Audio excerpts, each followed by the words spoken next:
I think the phrase, "I just learned something new today," is going to be a new habit of mine, one that I never want to break. I'm using the Great Courses Plus to learn new things, and you can too. Get a free month of learning while you're at it by visiting thegreatcoursesplus.com/brain. Life presents the toughest challenges. Every day you are faced with decisions that test your ability to express who you really want to be in this world. We're told to keep saying affirmations and keep thinking positively, but what do you do when that stuff doesn't work?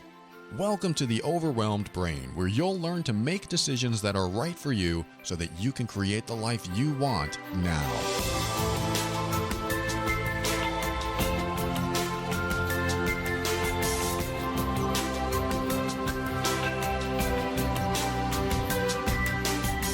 Hello and welcome to the show. My name is Paul Coliani and I'm here to help you increase your emotional intelligence so that you can avoid dysfunction, handle toxic situations with grace and ease, and show up as your authentic self. Everything I talk about on this show is my personal opinion and is meant for informational and educational purposes only. Always consult a medical or psychological professional before making any changes that could affect your physical or mental health.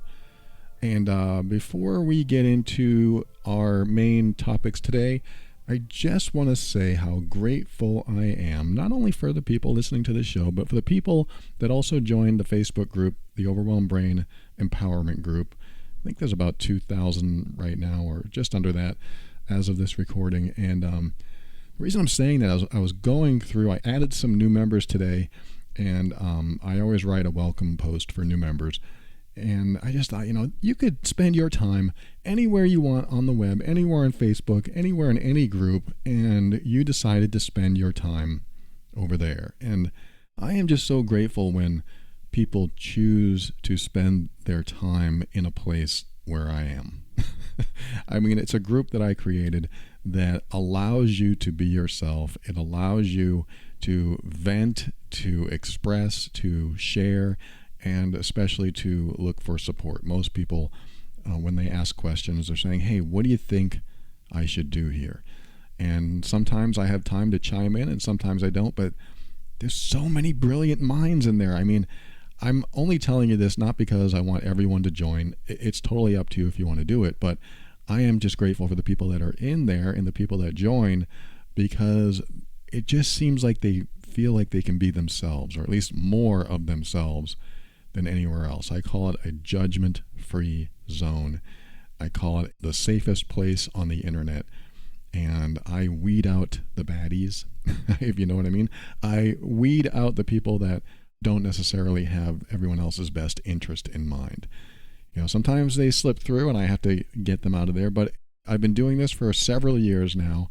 And the group has grown, and it just feels like a safe place. As soon as I go into the group, it feels like a safe place. People are just expressing. So I'm only sharing this with you in case you're looking for that safe place. It is the Overwhelmed Brain Empowerment Group. It's a Facebook group. And when you go over there, you'll have to answer a couple questions to get in. But if you want to join, it is available.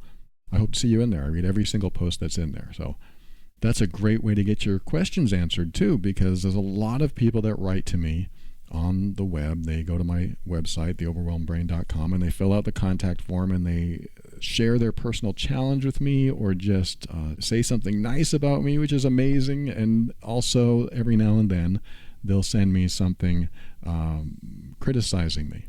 It doesn't happen often, but I think it was just last Monday, or I think so, that somebody wrote to me and criticized me, and I'll talk about that in a second. But a lot of people write to me through the contact form, and I get so many emails. I get so many emails that it's nearly impossible to answer them all. But that's why I have the group, so we can all connect there and get everyone else's opinion. I mean, if you have a challenge going on, that's kind of a great place to share the challenge, because not only do you get the opinions of the people that listen to my show and probably can share what I've said in the past, in case I can't get to that post, but you'll also hear their opinions too. And most of them are brilliant.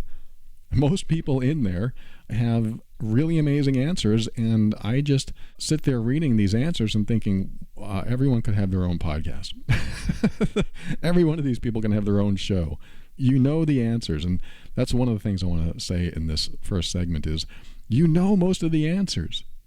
Sometimes it's hard to implement those answers, but I look at it where, like my girlfriend told me once that she was in therapy, and she said the therapist asked her, if I were in your shoes and you were in mine, what would you tell me to do? And my girlfriend answered, and she gave the right answer. I'm not going to tell you what it was, but it was about her husband and when they were married and they were having problems. But she gave that answer, and suddenly she knew the answers. But she was presented with that scenario, and she suddenly knew the right answer. I think that's a great way to help yourself. It's a great way to be your own coach or therapist, is to ask yourself, if I were my therapist, if I were my coach, what would I tell me? I see me sitting over there in the chair, I'm behind the desk, or I'm sitting in this chair over here. Me over there says, oh, I'm having this problem. So I put myself in the shoes of the therapist or coach, and then I say, here's my suggestion, or here's what I want you to think about. I do that to myself sometimes. What would I do if I were me? I'm a coach. So I ask myself that. What would I tell myself? Or sometimes I'll ask myself, what would Asha want me to do? I don't say her name too much on the show, but that's my girlfriend. What would Asha want me to do? What would she want me to do? Because I think she's smart too. I think she's brilliant, and sometimes she has answers that blow me away. So I think, what would she tell me to do? And then I have this conversation in my head, and I think that's a really neat way to come up with solutions sometimes. Doesn't mean you're going to be right all the time, but I guarantee you it's going to change the direction of your thought process. And if you can change the direction of your thought process, maybe you'll find a solution. Doesn't mean all solutions are easy to implement, but it does help you think differently. And thinking differently is something that we all need to do when we're in a challenge that we can't resolve. What was it? Einstein or somebody, I think it might have been Einstein, says, and I'm going to paraphrase this, we can't solve the problems with the thinking that got us into those problems in the first place. I totally massacred what he said, but that's the gist of it. The type of thinking that got you into the problem or challenge in the first place can't be the same type of thinking that gets you out of it, because it got you there. Very similar to what I talk about to people regarding difficult relationships. If you're in a difficult relationship and your partner does a certain behavior or says a certain thing, and you respond the same way every time, you're not going to get those different results. That definition of insanity thing. You're going to get the same results. So if your partner says something that hurts you, and you tell your partner, oh, that really hurts, or you cry, or you be silent because you're processing, or whatever you do, if you do that over and over again and nothing ever changes, then what you're doing isn't working. We get ourselves into these situations where we think, if they see me hurting, or if they see that I am processing, or if they know what they're doing is wrong, they'll stop. So we have this mindset that if they know they're doing something wrong, they'll stop. So we continue to behave as if we're hurt or surprised or shocked or angry or whatever it is, yet they don't stop. We need to reevaluate how we respond and change our response. I'm not saying we have to do that, but I think that's how we get different results. We change our response. So if you always cry after somebody says something to you, maybe this time you don't cry, maybe you laugh. It's just an example, it's just an idea. But what would happen if you laughed? Maybe they would get mad at me, maybe they would yell at me. Maybe that is true, and maybe that's not a good suggestion for you. So maybe laughing is not the right thing, but it's changing the direction of your thought process. This is something that I've been trying to teach on this show since day one.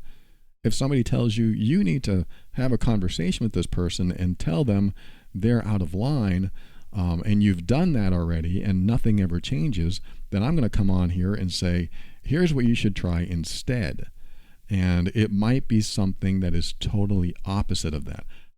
It's like the triangulation thing I talked about an episode or two back, where somebody wrote and said, my so-and-so sister or somebody talks about me, saying that my mother said these things about me, or saying that somebody else is saying these things about me. And so this triangulation occurs where she pits one person against me, and I'm trying to defend myself against her, but I'm thinking that she's lying about this other person that's being pit against me, so it becomes complicated. And I asked her a response, and she said, it's defending myself. I always defend myself, and I can't get out of the cycle of defending myself.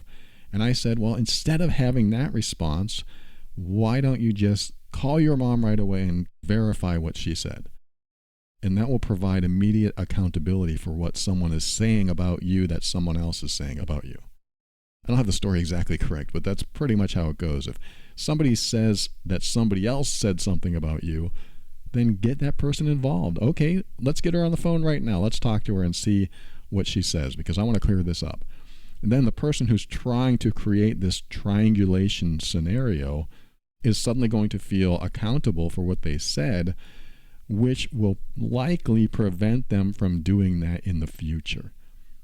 And this is what I mean by changing your response, is by doing something differently, it changes someone else's behavior. So you might have a go-to response of being upset or being angry or crying or defending yourself. All of that is probably valid. I mean, you have a right to be upset if it upsets you, but you also have a right to take action. And you change the course of your thinking, you change your direction, and you move into a space that provides this accountability or provides a closer step to a solution so you can resolve the problem. It's like I told somebody the other day, I hate things that aren't closed. I need closure. I need to find out. And sometimes I can, and sometimes I can't. Sometimes you can't reach closure, but when you can, you might have to ask people, what do you really mean by that? Or in a relationship, do you still love me? Is a very closing question. Are you still in love with me? Is an even more closing question. Like, you're going to get the answer, hopefully, but you may not like that answer. Because sometimes getting closure is scary, but it is the first step toward progress and healing, most of the time.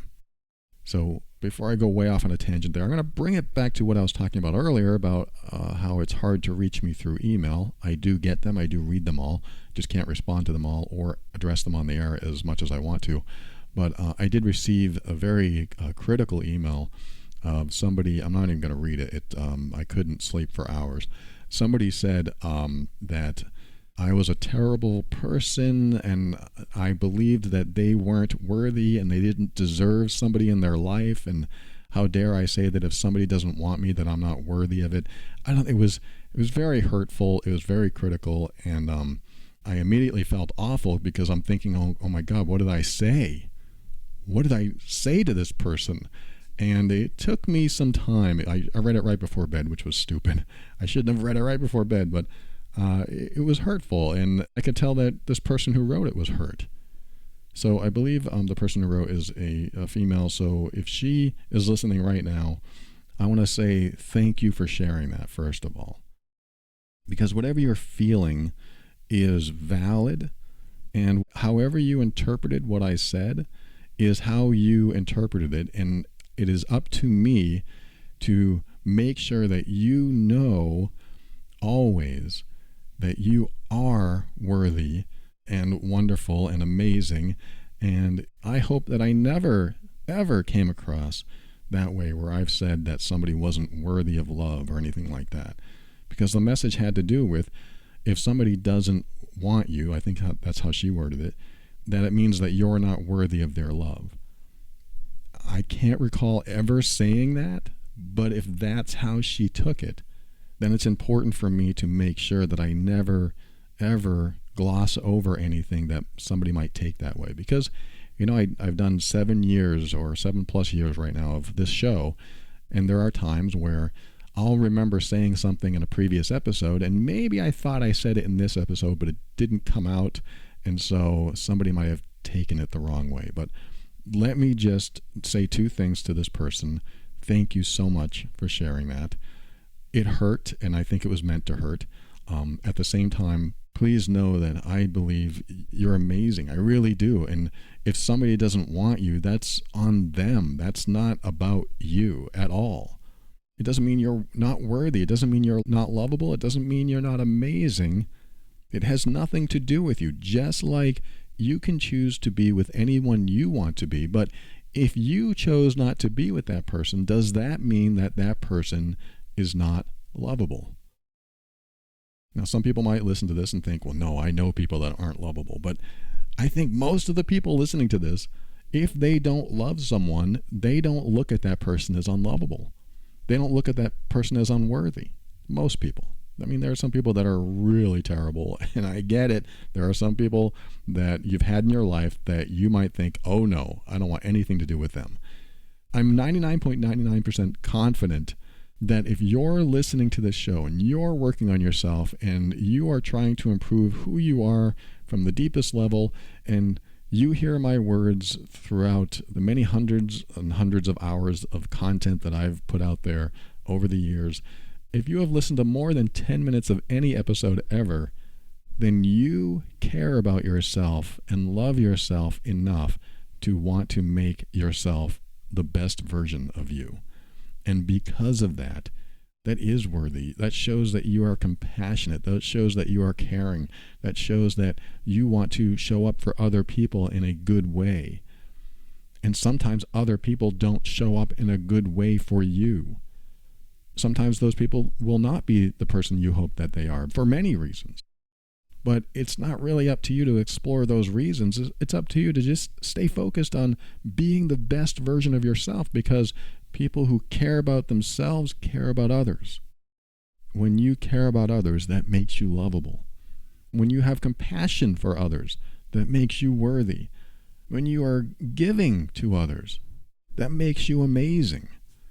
There's so many things that make someone worthy and compassionate and lovable. And when you are working on yourself, you develop all these amazing qualities because you want to show up in the world as the best version of you. And when you do that, there's no question that you're worthy, important, and lovable, and all of the wonderful things that you are. And some people are going to see it and some people aren't. And that's the worst part of sometimes of relationships, is that some people will see this in you and some people won't. Some people won't even look. They're too busy looking at other things. They're too busy thinking about themselves and how they can be self-serving. They're just too busy doing other things in their mind, or they just don't care. But that has nothing to do with you being not lovable enough or not worthy enough or not important. It has nothing to do with that, because some people are on their own path, and sometimes that path is the same path that we're traveling, and sometimes it's their own. But it has nothing to do with who you are at the deepest level and how you're showing up in the world when you are being kind and compassionate and caring and loving toward yourself and others. So to the person who wrote to me, I am grateful that you invest emotional energy into yourself and that you care about yourself so much that you are willing to write to me and call me a jerk or whatever you call me and tell me that I'm a terrible person for thinking that you were unworthy and that you didn't deserve love. I certainly never meant for anything I said to come across that way. And I hope you keep listening, because I certainly don't want you to think that's how I feel. There's a reason I come on the air every week, hoping that you will have the best life possible, that you can get into the best relationships possible, and to remind you that you are absolutely amazing, and I am grateful to be on this planet with you. So thank you again for writing. I have no idea if you're still listening to the show. I really do hope you are, because I want the best for you. I want the very best for you. And I never want you to believe anyone that makes you feel unworthy or unlovable, because they don't know the truth. They haven't healed from whatever's going on in them, and so they make other people feel bad. And I never want that to happen to you. So I was kind of all over the place in this first segment, but I'm going to change it up a little bit, and I have an email that I'm going to read, or a short piece of an email when we come back. And coming up next is our sponsor ad, and I want to tell you something. If you listen to that, I want to tell you a little trick that I learned, because like I said at the beginning of the show, I learned something new today. It's something that I actually am very familiar with, but I learned a new way of doing it, and it's pretty interesting. So I want you to stay tuned, and when we return, I'll tell you about that, and then we'll talk about that email. Be right back.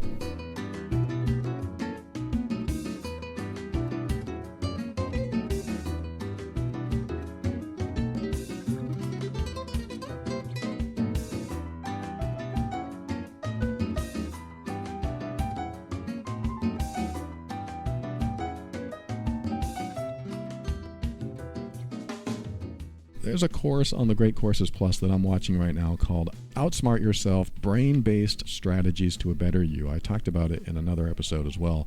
But one of the things that I learned, which is very interesting, is about stopping a bad habit. And they said, when you stop a bad habit, you need to replace it with something else. And, that makes sense. I really liked the process they take you through, which is just make notes about when you do the habit. That's it. They said, don't try to change it, at least at first. Don't try to change it. If you bite your fingernails or you smoke and you want to stop, then every time you do one of these things, make a note, this is what I did at this time and for how long, and that's it. I smoked at this time for how long. And just do it every single time you do the habit. Just taking a note and raising awareness of it every single time not only interrupts the pattern of doing it unconsciously, but it actually starts to trigger something else in the brain that causes you to want to stop or do it less often simply because you're more aware of it. I think that is so cool, and I'm learning it in this course, one of thousands of lectures that you'll find in the Great Courses Plus. I highly recommend you check them out. You get a free month of the Great Courses Plus if you go to thegreatcoursesplus.com/brain. That's a free month of unlimited access to any course they have on there. And while they're offering it, I recommend you take advantage of it. You can learn what you want, when you want to learn it, wherever you are in the world. You can watch it on your computer or your mobile phone, and you can even listen to it while you're driving or while you're doing laundry. There are so many opportunities to learn and feed your curiosity about virtually anything. Speak a new language, learn how to play chess, dive into World War II, explore the universe. There's so much there, and they're probably the highest quality videos I've seen in training material. I mean, everything is so well done and so well thought of on how things are laid out and how it will be presented that I think you're going to really love it. Check it out. Go to thegreatcoursesplus.com/brain. Get your free month of unlimited access today. Take advantage of this great offer while it lasts. And speaking of great things, I want to tell you about BetterHelp. BetterHelp is a professional counseling service that you can use online. They have a messaging system. You can use it on the phone or on video chat. And when you sign up, they assess your needs and match you with your own licensed professional therapist. We were just talking about great things. This is a great service. I've actually heard more feedback on BetterHelp than any sponsor ever. And I've heard a lot of great things about almost every single one of our sponsors. But this one's had the most feedback so far because it's just an effective service that works. They're doing the right thing over there. They are helping people improve their mental health and well-being. And if you are trying to figure out what's interfering with your happiness, or maybe you're trying to figure out what's preventing you from achieving your goals, BetterHelp may be your solution.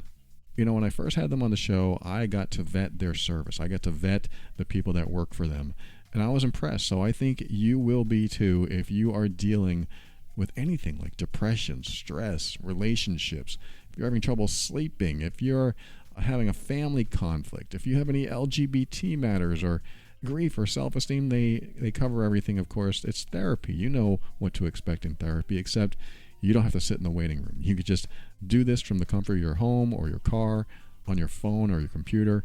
It's so accessible, and it's such a beneficial service. If you're looking for something like this, check them out over at betterhelp.com. That's BetterHelp, HELP.com/brain. If you go to that website, you'll get 10% off your first month. As soon as you sign up, you can start communicating in under 24 hours. This isn't self-help. This is actual professional one-on-one counseling, and I think you'll find it extremely helpful for you as well. That's BetterHelp, thwart.com/brain. Get 10% off your first month today.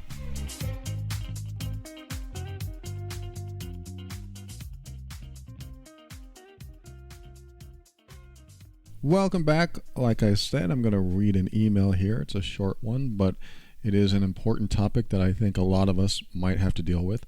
In fact, there's two personality aspects in this email that we'll address, and I'm just going to read it to you and we'll see where we go. This person wrote, "Hi, I'm in my 30s and I started therapy about a couple years ago, and it has helped me a lot. I always recommend therapy and your podcast to my friends. Thank you. My wife and I are about to have a baby, and I was hoping to give you a topic to talk about for your podcast. My father is a narcissist and is extremely passive-aggressive. If I try to protect my wife from his attacks, I really have a hard time protecting her because his attacks are so passive-aggressive, I don't realize it until after the fact. My wife sees it right away. I grew up with this, so I thought it was the norm. Can you talk about protecting with passive-aggressive people?" I think you mean protecting yourself or your loved ones. "I have no clue how to stop it. Thank you for doing this podcast. It helps a lot. Guys tend not to do therapy, but I think they should."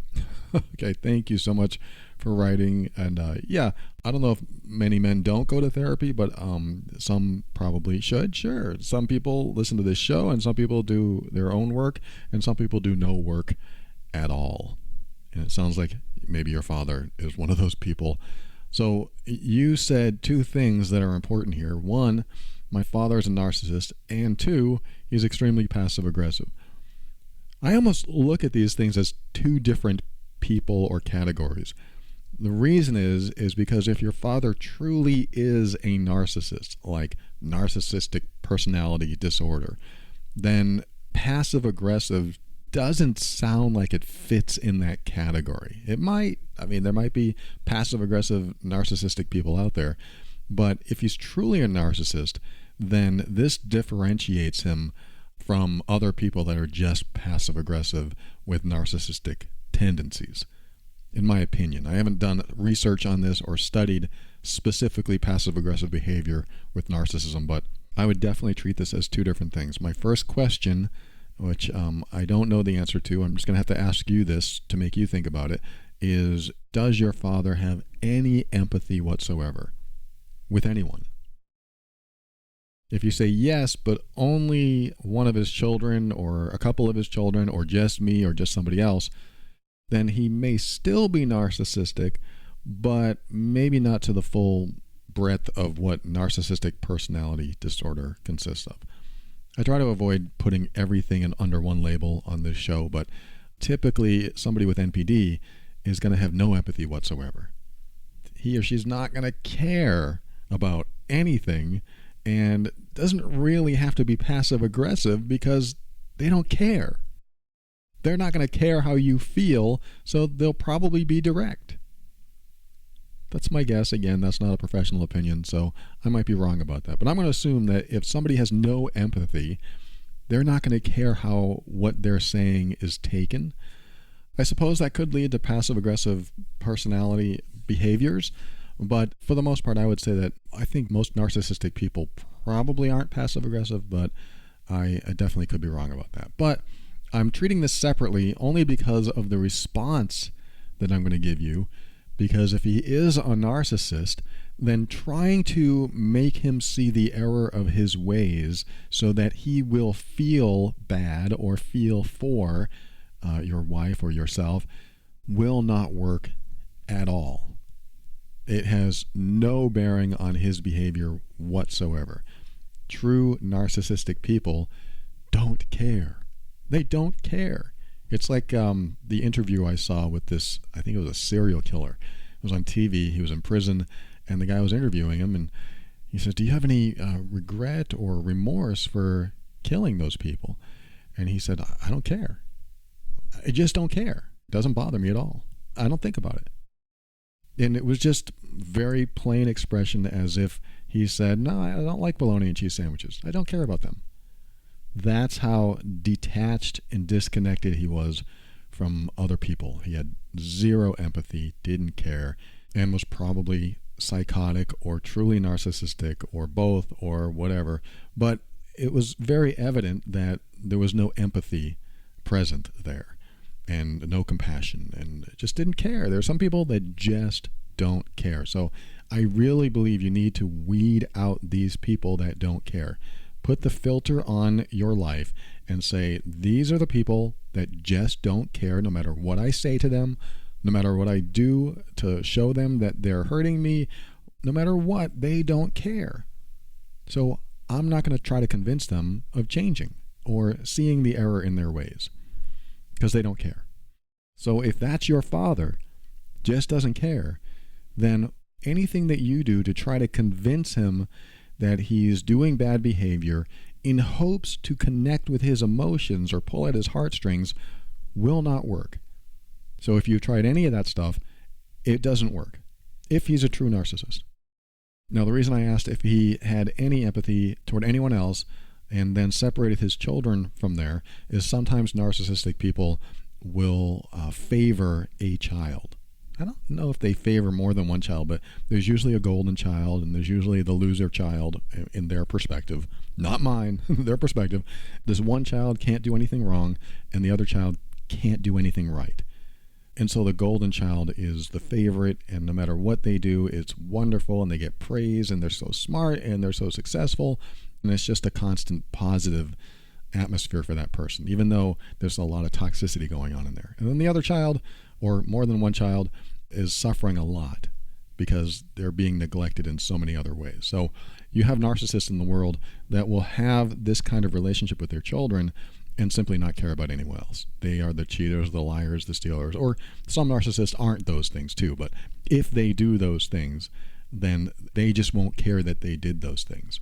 Now you have people with narcissistic tendencies that are all about doing whatever they need to do to get their needs met, to feed their narcissistic supply, which, NPD people do as well, and doing whatever they can to feed their ego or feed their need for attention and love, and they do so in a way that is also toxic.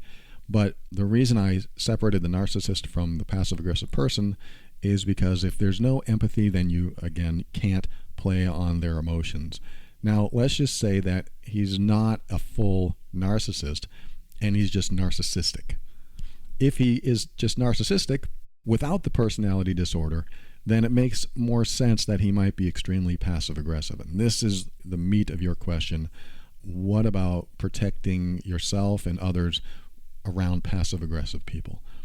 It's funny that you asked this because I come from a place in my own history where I used to be passive-aggressive. I used to be the person that was never direct, was always non-confrontational, and always tried to speak what was on my mind in a way that affected the other person in order to control them or make them feel bad. And my passive aggressiveness wasn't extreme like you're saying here, but I did it enough so that I could get the message across to the other person. And it's funny because I hope my girlfriend never hears this, but she's done this to me a few times and she's really no longer like this at all, maybe because of some of the stuff I'm about to talk about. But when we first met, she would say things that were like very passive aggressive. And I thought, what the heck? She's being so passive aggressive. And I use this example all the time. She might say something like, well, somebody put the dishes in wrong. Somebody put the dishes in wrong and now they're chipped. Talking about putting the dishes in the dishwasher. And I would ask her, are you talking about me? So I would be direct. Do you mean that I put the dishes in wrong? And then she would say, well, it wasn't me. I'm always careful. But somebody did this. Mind you, there's only two of us in the house. So this stuff came out while we're having conversations and it would just pop out of her mouth. And I heard the passive aggressiveness right away. And I would call her out on it. First thing I would say is, do you mean me? And she would say, like I said before, somebody did. I know it wasn't me. And then I would ask, well, why didn't you just say, hey, I think you put the dishes in the wrong way? And I forget what she would say to that, but it was basically me making the statement or question or whatever it was more direct.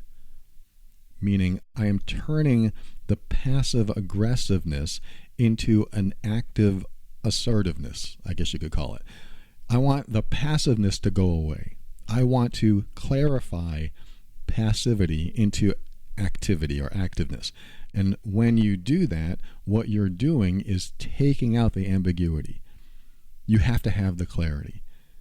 The reason is because it forces the other person to be either confrontational or direct or assertive or whatever they need to be, which is very scary to the passive-aggressive person.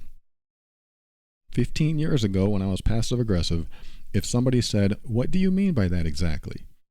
Like if I said something passive-aggressive and the person I was with said, "What do you mean by that?" that would force me to have to explain it a little bit more or try to backpedal out of it. Either way, how can I say this? Either way, it's kind of fun for the person asking the question. So if I were to ask that question, "What do you mean by that?" to a passive-aggressive person, it's kind of fun to see what happens next. And I don't know, that might be a little harsh to say because, you're might be creating some conflict here. It may not be fun for you, but now, where I am today, it's kind of fun to see someone back out of the passive aggressiveness when I make it direct and active. So I am actively seeking to eliminate the ambiguity, to create clarity so that it's no longer passive aggressive. What you're saying is that you don't recognize that passive aggressive behavior at first, but just the fact that you wrote to me and shared this, two things are going to happen. One, you're more aware that passive aggressiveness will happen. And two, you might even recognize passive aggressive behavior in yourself, because if your father has done it and that's how you've known it to be all your life, you may have it in you as well. And because of that, here's what I want you to do. This is how I do things too. You need to learn when you do it so that you recognize it in others. It can be very helpful to know when you do it so that you recognize it in others. And all you have to do is ask yourself, am I being direct or am I trying to avoid confrontation here? There's a big difference between saying, well, someone didn't put the dishes in right, and saying, hey, you didn't put the dishes in right. Because the second one might be confrontational. And passive-aggressive people hate confrontation. They don't want to deal with it. They don't know how to deal with it. But if you want to thwart the passive-aggressive behavior, you need to ask the question, what do you mean by that? I think that's a great question.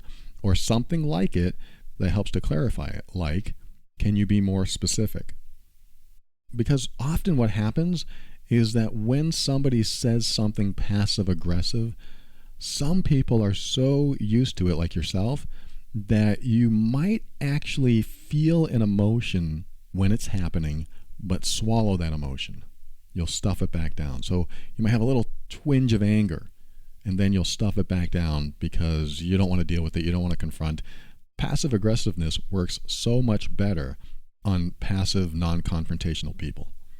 For me, if somebody was passive aggressive toward me, I would get a little twinge of anger or upset, swallow it, and then either be passive aggressive back or just hold on to that and walk away, or just say something else and change the subject. Do something like my mom does, is redirect. I don't know if she does that with passive aggressiveness anymore, but if she doesn't want to talk about something, she will redirect right away. She will say, so what's going on with you? She'll say something like that when I ask her a question that's really causing her to connect with something that she doesn't want to connect with. Passive aggressive people do not want to connect with an emotion that's going on inside of them, or do not want to deal with somebody else's emotional state. So they'll say things in a way that isn't direct enough to be confrontational, but isn't ambiguous enough to be benign. So they often get away with it, especially with people that are used to their passive-aggressive behavior. And what you need to do when you are used to someone's passive-aggressive behavior, and especially now that this person who wrote is aware that he's used to that behavior, is to start asking yourself, what do I feel when he says that? Because your emotions might be flying by in a flash. They might just be going lightning fast and you're missing them. And at the same time, you're incrementally compounding those emotions inside of you probably building up some sort of level of upset or anger. Because if there's been passive aggressiveness in your family all your life, I can't imagine that you got so used to it that it had no effect on you whatsoever. I mean, I might be wrong about that, but typically there's some sort of effect, some sort of residual when somebody does passive aggressive behavior, and a lingering upset or anger or negativity inside of you, and a lingering negativity inside of them as well, because they have all this buildup and they want to express what's going on inside of them, but they do it in such a passive way, and they just wait or hope that you'll get it and change what you're doing, or it's a way to control you, like it sounds like it might be for your father, which is almost the same thing. Somebody wants to change what you're doing, and they're doing things like this, or being passive aggressive, is sort of a way to attempt to control you as well. So you got to be very careful with your own passive aggressive behavior and their passive aggressive behavior, because there's a lot of negativity that builds up inside. But I do believe a good way to thwart passive aggressive behavior is to notice it in yourself. I mean, what is passive aggressive behavior? It's when you are indirect about something that bothers you, and you want to express to the other person in a way that is non-confrontational and makes them feel bad in some way. It's almost emotional abuse. There's like a fine line between passive aggressive behavior and emotionally abusive behavior, but I'm not going to label that at all. But when you want to make someone feel bad about something, that's often an emotionally abusive behavior. But let's say it's not emotionally abusive and your father is doing this passive aggressive behavior. Noticing it in yourself helps you start to identify it, and also use your wife as the indicator that when there's a passive aggressive statement, she gives you the nod, she gives you the raised eyebrow, and you can replay what he said or did in your mind and learn what his passive aggressive behavior sounds like. And really, all it is figuring out where he's being indirect. That doesn't mean he's always passive aggressive. I'm just looking for the times he's being indirect. And is there an underlayer of wanting the other person to learn something from what he's saying in a way that makes them feel bad, or is a way to control them? Whatever it is, you just want to get into that space where you're more aware, more observant, and you will start picking this up. And when you pick it up, the next step is to transform whatever statement is made or whatever question is asked, transform what they said into something active and direct. So they're no longer passive, they're active, and they're no longer aggressive, they're just direct. And that might mean confrontational to some people, but I think there's a difference between being direct, hey, you put the dishes in the wrong way, could you please put them in another way next time? And being aggressive, which is, I can't believe you did this. What are you thinking? These are my dishes, they're expensive, and you don't care about me, and you don't love me. That could be in there too. But direct is usually more factual, and aggressive is usually more opinionated. So you look for that too. Passive aggressiveness has some opinions laid in there and some unexpressed anger or upset that isn't being expressed. And if you're not used to identifying that, it's just going to take practice. So you have the golden opportunity here of someone who recognizes passive aggressive behavior. I would ask your wife to tell you when you're being passive aggressive as well. I mean, maybe you don't, maybe you didn't pick it up, but most often, especially behavior that you haven't recognized in someone else, that in a caretaker that raised you, most often you have it in yourself, but I can't say that you do or don't. But ask your wife, am I ever passive aggressive? She might laugh. She'll go, oh yeah. And if she does, then you know that you do it too. And ask her to help you recognize it, because as soon as you recognize it in yourself, you're going to recognize it in other people as well. Everything that I've healed from in myself, I recognize in others. So it's very difficult to get some things past me because I was you. I was that person. You're being emotionally abusive. Hey, I was you too. I know exactly what that looks like. You're being judgmental. You're being controlling. You're being manipulative. You're being passive aggressive. You're lying. I was all those things. I was all those things, and I learned to recognize those behaviors in myself, which is why I can come on the air totally unscripted and tell you my life story that is a lesson for everyone to not do these things or start to heal from these things so that they aren't in your life from other people, not just in yourself. Yes, you can improve yourself, you can grow and heal and evolve into a new version of yourself, but what will happen because of that is that you will recognize it in other people and slowly eliminate the toxicity in your life. And that can be it is a wonderful thing. That can be an amazing thing because you start to see behaviors that you didn't recognize before, not only because you thought it was normal because that's who you were and everyone must do that, or you'll see behavior that you never saw before because that's who they've been all their life. Like there were behaviors in my mom that were very non-confrontational, very people-pleasing, and some might still be there, but I haven't seen that too often anymore. But I started seeing those behaviors when I learned about honoring my boundaries. Honoring your boundaries means you're more direct. You tell people what's acceptable and what's not. And so when you see someone that is people-pleasing, not honoring their boundaries, it is like a fire at midnight in the dark woods. You know exactly where that fire is when you're walking through the dark woods because it lights up the forest through the trees way over there, and you're just going to follow that to the light. So that's what I mean, is like it exposes where you're hiding.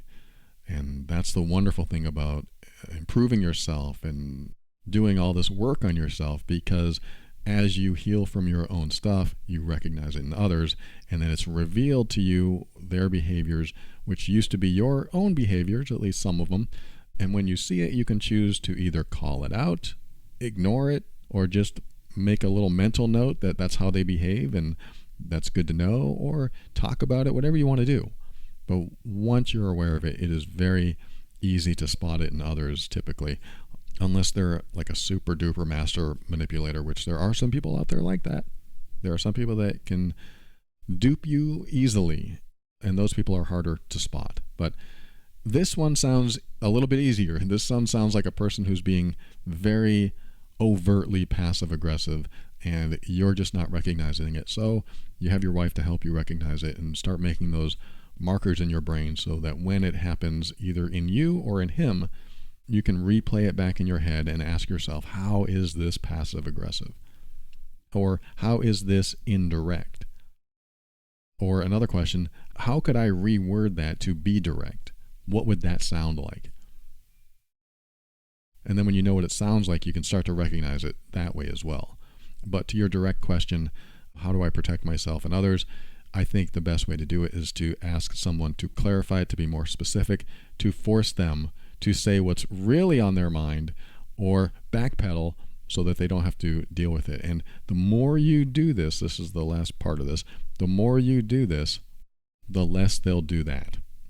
In other words, the more you ask them to clarify and be more specific, like, I don't understand, could you be more specific? What are you talking about? Who are you talking about? Then the less they'll want to be passive aggressive, because they will realize their passive aggressiveness is getting them results that they don't want. And that's the closure on this. When you want to stop someone else's passive aggressive behavior, you reveal it in a way that they are uncomfortable with, and they don't want to do that behavior again because they're always being revealed. It's like they're being exposed, and they don't like that. Passive aggressive people don't want to be exposed. They want to stay behind the curtain. They want to be hidden, and they want their words to hurt or have an effect on you without them being responsible for those words. They're hoping you will interpret their words in a way that makes you feel bad about yourself or makes you feel bad about what you did, but they don't want to be responsible for actually saying those words, which is why you ask them, can you please be more specific? Or a better question, I think, is, what do you mean by that?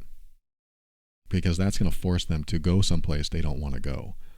You do that enough with someone who's very passive aggressive, they're not going to want to do that behavior around you again. And if they do, they're a glutton for punishment, or they're just not getting it, or you're not following through enough. Like if you ask the question, what do you mean by that?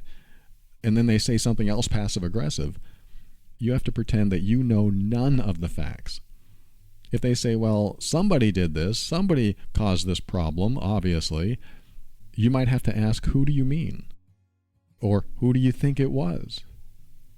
Get specific. There's a reason it's called passive. It's because it's not direct, it's not specific. You got to remove the ambiguity. Before I sound like a broken record, I'm going to end this segment here. And you get the picture. You know what I'm talking about. I hope it helps. I'm sure there's probably more steps I could add to that, but I think that's a good start. I think you'll have to give me an update on that and see how that works. I appreciate this message. Thank you so much for tuning in today, and we're about to end the show. I'm going to come back with my thank yous and goodbyes and my final words right after this.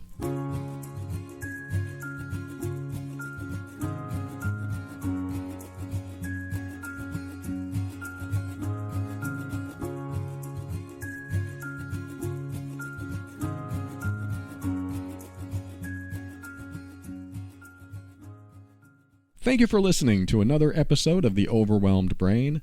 I want to remind you, you'll get a full month of courses, their entire library, over at thegreatcoursesplus.com/brain. And I also want to remind you of BetterHelp. Go to betterhelp.com, that's BetterHelp, HELP.com/brain, and get 10% off your first month.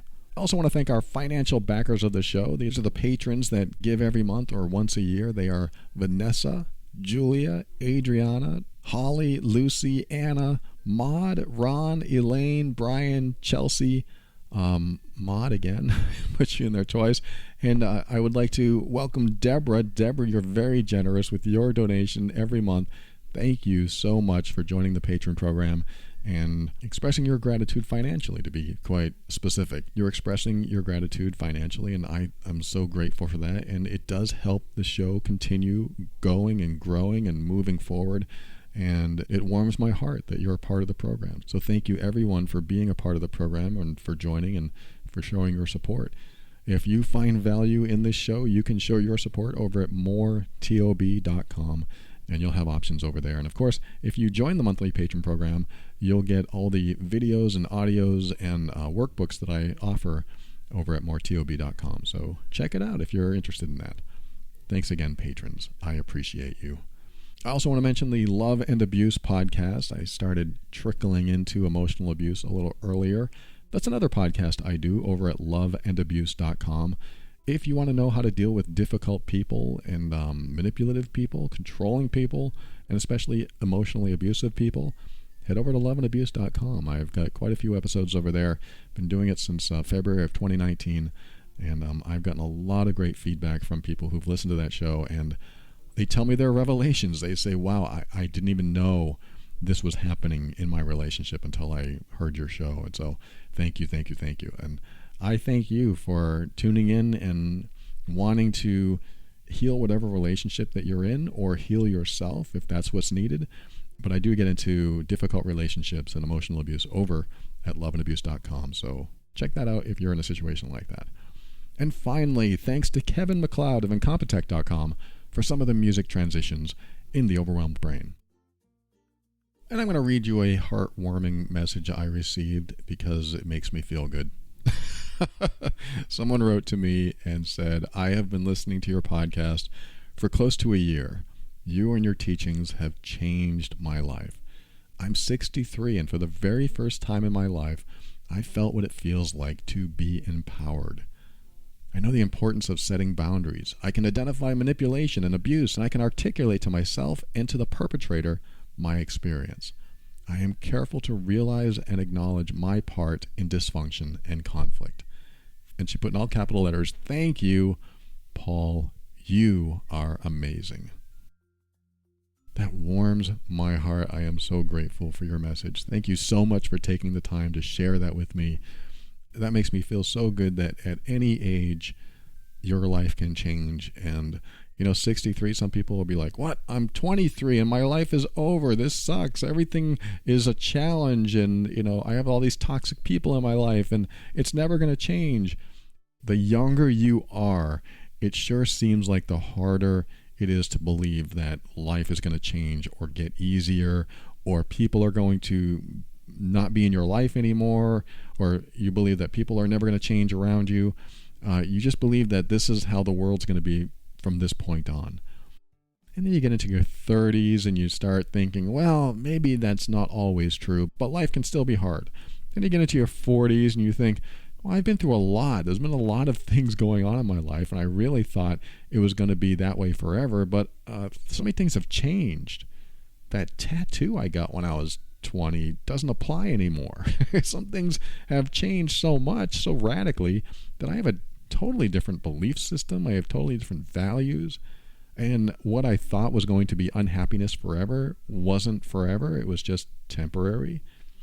And you start reaching your 50s and maybe even your 60s as you get older and have more and more things happen to you and for you, and life experiences happen and people come in and out of your life. You gain love, you lose love, you have people pass on, and you move through different careers. I mean, there's everything that could possibly happen to you in life starts to happen more and more as you get older. And I know for some people that sounds scary. Some people might think, well, I don't want any more to happen to me. But if you think that, don't worry, because what ends up happening is that you start appreciating things more. You start loving people in a different way. You start realizing how precious life is, and you are grateful for so much more. And, hopefully this is you. Hopefully, if it's not you, you're learning about it. But the only reason I'm saying all this is because when I was in my 20s, I thought this is how life is going to be forever. And it wasn't. This was not how life was going to be forever. I thought I was going to be with that girl forever. Nope. I thought I was going to have this job for at least a few more years. Nope. It changed the next day. I thought I was going to be in this state. I thought I was going to be in this country. I thought I was going to be all these things that you think are going to stay the same. They don't. And if that sounds scary to you, let me say this. Anything that happens that is hard for you and challenging and scary and sad and hurtful and makes you angry changes. And if it doesn't, this is the stuff we work on. We work on the stuff that we aren't changing from that makes us feel bad. This is why we listen to shows like this, or seek help and information like this, or talk to a therapist. We want to work on things that make us feel bad, because when we do, we not only become more resilient, but we become more appreciative. And this is the difference I've found, is that as you become more resilient and more appreciative, and also more willing to be direct and not passive, telling people what you will accept and what you won't, honoring yourself, honoring your boundaries, moving into a space of empowerment, then what used to be hard isn't hard anymore. I mean, it's still challenging maybe, but it's not hard anymore. For example, dealing with my alcoholic, abusive stepfather for so many years until my 40s, when I realized I could empower myself by being more direct with him and honoring myself if he wants to violate some boundary of mine or someone I love. And the first time I did it, it was scary as hell, but it empowered me. And this is what I'm talking about, is that you can have certain people in your life that you just can't stand to be around. But then you realize, hey, wait, I'm no longer 6 years old around this person. I'm 63. I've got 6 decades on this. I don't have to act like a little child around this person anymore. I don't have to submit to their ways. I don't have to conform to what they want me to be. I'm a full-grown adult now. I don't need to do this anymore. This is something I realize. I don't have to be a kid anymore. I mean, there's nothing wrong with being a kid. I loved being a kid, and sometimes I still am. It's just that I don't have to respond like the scared, powerless child I was for so long, even when I was no longer a child. We bring that scared, powerless child into challenging situations. Of course, the other person's going to, quote, win. We're not going to win because we're a scared, powerless child. Until we say to ourselves, wait, I'm an adult now. I'm older. I'm more wise. I have more resources now. I have taken care of myself. I have moved into a different space in my life. So why am I still responding to this toxic person as the little child I was? If they're physically violent or scary to be around, why are they still in my life? That would be a great question, and I know that's a tough one to answer for some people. Sometimes you can't get out of certain situations, but there are some people in our lives that we keep around for some reason, and why are we doing that? And then there are some people that, yeah, maybe they have to be in our lives, but we are still scared of them in some way. Why are we still scared 10, 20, 30, 40, 50, 60 years later? Sometimes you have to make the decision to make the change. And I don't care what age you are. This is probably the second person that wrote to me that is in an age range where some people may think, well, life's over. I'm not going to make any changes now. This is it. Some people are like that. Some people reach a certain age and think, well, I've gone this long and there's nothing else I can do, so I'm just going to live the rest of my life like this. That person's always going to be toxic. That person's always going to be a thorn in my side, so there's nothing I can do about it because I'm this age. Yet, I just heard from a 70-plus-year-old person a few weeks ago that said, you know what, I'm changing my life.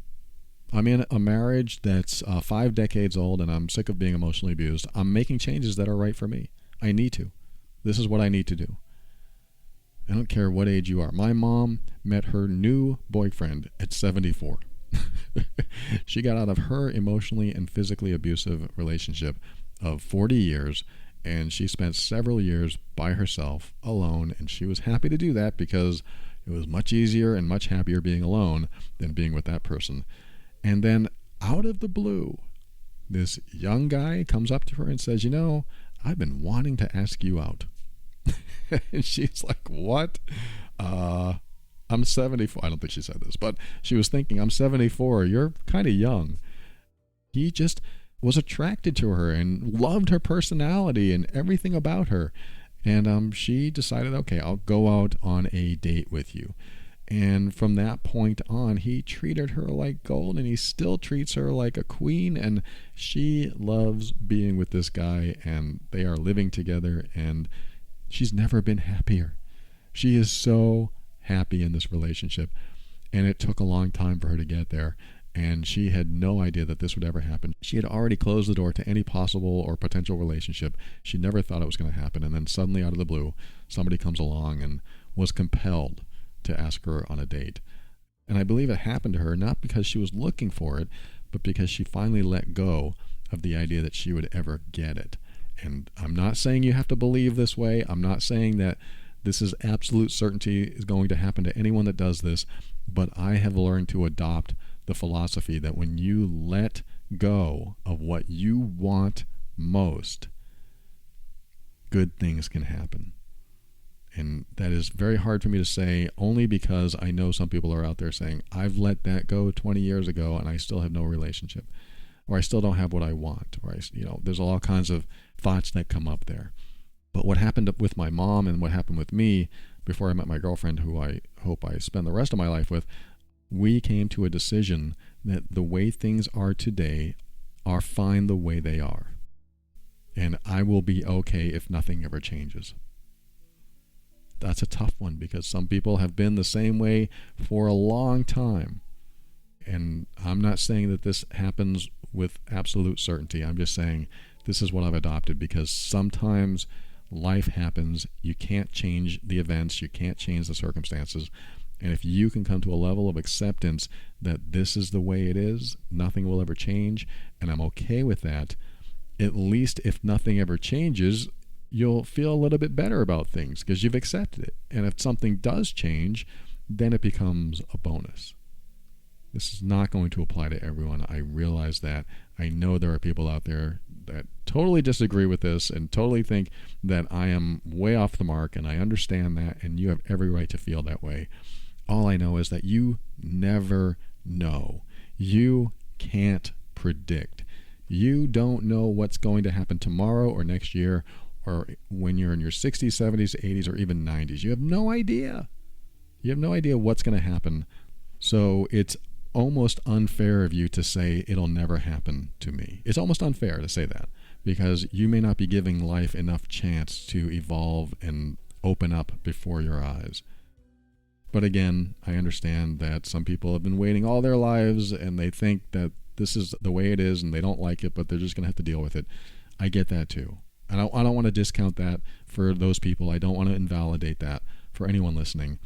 All I know is something I said a lot earlier in the show is that you are absolutely worthy and lovable and important and significant, and you deserve good people in your life. You deserve to be loved. You deserve compassion, kindness, and respect. And I want you to believe that no matter who is in or who isn't in your life, you deserve all those things because you've listened this long. You've listened this long to me. Even if it's just this one episode, you got this far. And I'm still rambling and you're still listening. That tells me that you want to improve yourself, that you want to know what else there is that you can do in your life to make your life better, to show up on this planet as the best version of yourself. And because of that, you are everything I just said and more. And let me tell you this one more thing. And before I say it, I just want to ask you to keep an open mind. Because when you keep an open mind, this helps you step into your power. I want you to be firm in your decisions and actions so that you can create the life you want. Always take steps to grow and evolve. You are powerful beyond measure. And above all, and this is something I know with 100% certainty, you are amazing.